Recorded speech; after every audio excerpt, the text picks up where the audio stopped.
Make some noise, y'all! Let your hands in your hearts!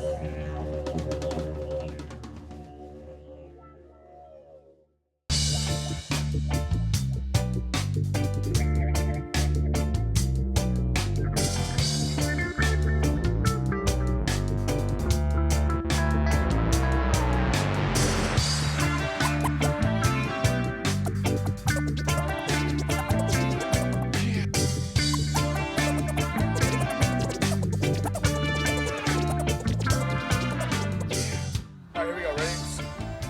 We were the first band, got to kick it off with some Natural Energy, which is nice. We kind of get the party started, which is good. A lot of times at festivals we play later on, so to play early was nice. We got a fresh crowd, energetic, enthusiastic, lots of kids out here. Lots of fun, man. Beautiful, yeah. The sun's setting.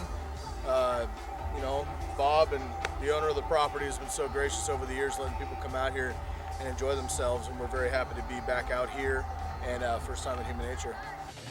Never gonna try again, I'm just to change your mind. Because the truth be told, my friend, it's just a waste of time. So I'll be redirecting my message straight into your heart. Cause that's where the real revolution starts. So stand up, pull up, move around with this feeling.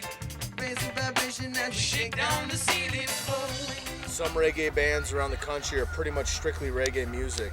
And we play a high majority of reggae music, but again, we're kind of all over the map, and we do some hip hop, didgeridoo, soul music, like disco jams, funk. I mean, we're all over the place. Traveling around the country, we definitely have realized that we have a fairly unique Northwest fusion style. You know, if you look at the different, like Cali reggae, East Coast reggae, Midwest reggae, there are distinct, noticeable things about those areas that it just kind of all melds together and it tends to follow itself. But Northwest is a pretty unique vibe out here, so the reggae kind of follows it and our sound kind of follows that. Rolling on, rolling on, rolling on, rolling on. I just keep on show with my motion, yeah. As I just keep rolling on, rolling on.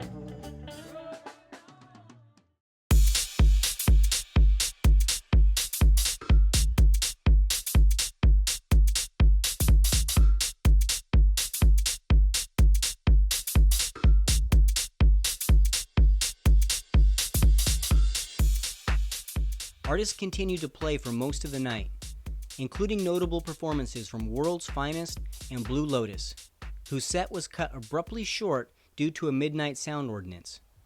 But the party continued out in the forest on a third stage, where Aaron Jackson performed a set that every bass lover can only hope to hear at 2 a.m. in a pitch-black forest with bright visuals and loud speakers.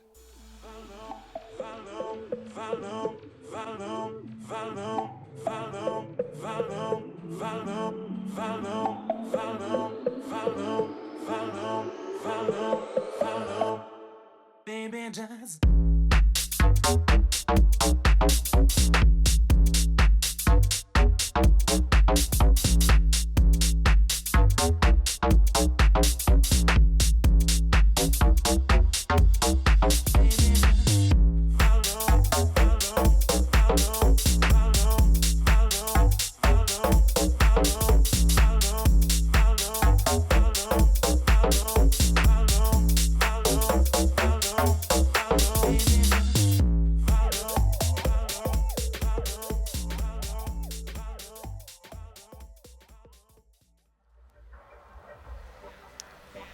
So good morning, everyone. It's about 10 minutes to 11. They just started playing music about 5 minutes ago, so I really had no choice but to get up. The last time that I heard any music was probably just past 6, and so now I'm going to go out and see how everyone else's night went and whether or not they appreciate the all-night party. It was loud pretty much all night long. Not unbearable, we got some sleep, but it was pretty loud. Like, it was bass city, basically. I definitely think it should be something that people should expect. I understand the whole permit issue with the sound stages and whatnot, but I think, you know, that's a tradition that has been carried on for years, and it's a really important part of the festival experience. A lot of bonding happens in that time, and a lot of just crazy chaos that wouldn't happen earlier in the night. I feel that in a festival there should definitely be a certain area where there is quiet, so it allows people to have that option. But we come to the festival to share an experience, and through that experience we use music as our platform. And to cut it off when we're just, usually when things are like really picking up around midnight to 2, you build up all weekend, and it's this energy, and it's beautiful, and it's vibrant, and it's raw, and then they cut you off. A curfew it forces people to do renegade sound and forces people into a weird, like, people just wander aimlessly without any purpose. Like, we're both dancers, we love to dance, that's like our passion. Like, we bring our art, but it's really the dance of, like, that's our, like, that's where we do our work.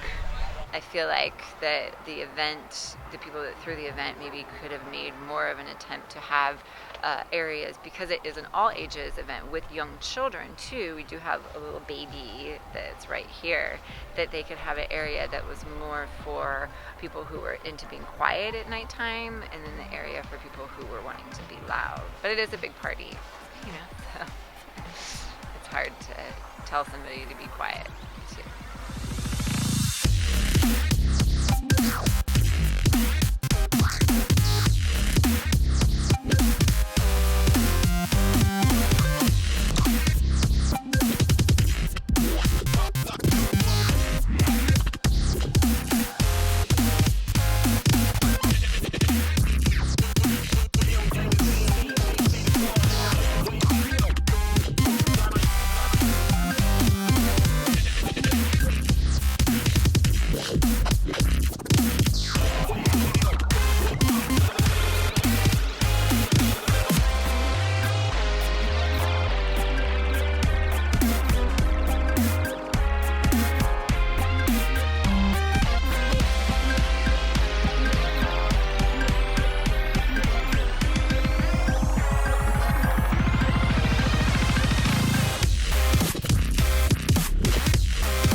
So I come 2 years ago.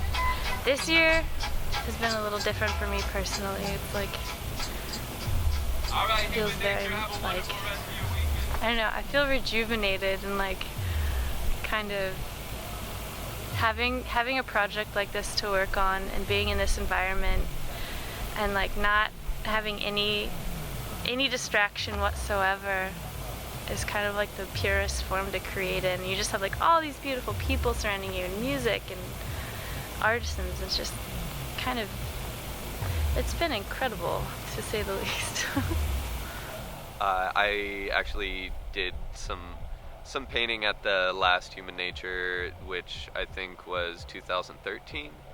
That was cool. I like the new venue. It's awesome. The last spot was really cool too. I just like being out in nature and painting. But yeah, it's been a good experience. There's always, I think, a little bit of, I guess, turbulence with any kind of festival of this size. I think that the people who were staffing the festival did a really good job of fielding any issues that came up. So yeah, it was fun. Again, there's other festivals out there that are charging more money and the music is not as good. I mean, this is consistently the best music of the summer. And I play every summer at all the festivals. So that's why I support these guys. And I hope they keep doing it. I hope people keep coming, and I hope it grows. You know, I hope people spread the word about it. You know, because it definitely needs to continue.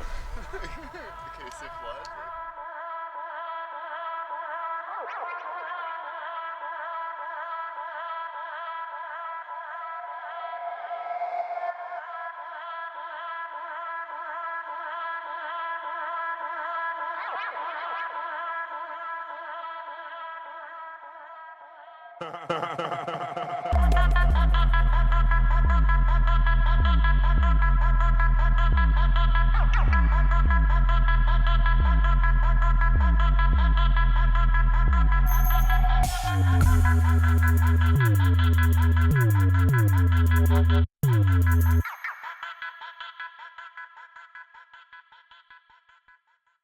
ha ha ha!